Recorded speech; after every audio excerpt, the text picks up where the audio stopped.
ઉત્તરાયણના દિવાળીપુરા ન્યાય મંદિર કોર્ટના ગેટ પાસે સમાન સિવિલ કોડ યુસીસીના સમર્થનમાં વકીલો દ્વારા સહી ઝુંબેશ હાથ ધરવામાં આવી હતી, જેમાં મોટી સંખ્યામાં વકીલો જોડાયા હતા। પહેલી વાત તો વિરોધની તો વિરોધ વકીલ મંડળ તરફથી નથી, સિલેક્ટેડ વકીલોએ એનો વિરોધ કર્યો છે। બાકીના ટોટલ વડોદરા મંડળના વકીલોએ વિરોધ કરેલ નથી। બીજું કે યુસીસી કોડ આવે એ બધાના લાભમાં છે, તે આવવો જોઈએ એના સમર્થનમાં આજે અમે બધા ભેગા થયા છે અને ફોર્મ ફિલઅપ કરી રહ્યા છે કે જેથી આવે કાયદો જે આવશે એ દરેક ધર્મના લોકોને એક સમાનતા પ્રાપ્ત થશે કે જેનાથી દરેક ધર્મના લોકોને લાભ મળી શકશે, એનો કોઈ ગેરલાભ નથી કોઈને।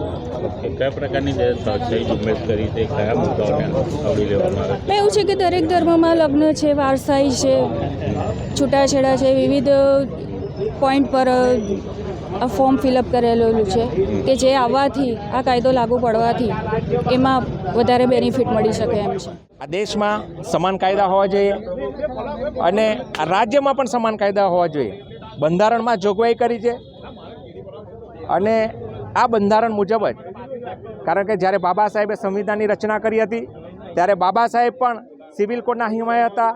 બાબા સાહેબ પણ ઈચ્છતા હતા કે આ દેશમાં સિવિલ કોડ હોય, સમાન ન્યાય હોય, જેથી અમે પણ બાબા સાહેબને અન્યાય હોય, બાબા સાહેબને માનતા હોય, તેથી અમારી પણ માંગણી છે કે આ દેશમાં, આ રાજ્યમાં યુસીસીનો કાયદો હોય, સમાન ન્યાય હોય। કોઈ પણ કાયદો ધર્મ આધારિત હોવો ના જોઈએ, સમાન હોવો જોઈએ। જ્યારે આ યુસીસી સમાનતાના આધારે જ્યારે કાયદો લાગુ કરતી હોય ત્યારે અમે વકીલો પણ ઈચ્છીએ છીએ કે આ યુસીસી લાગુ થાય।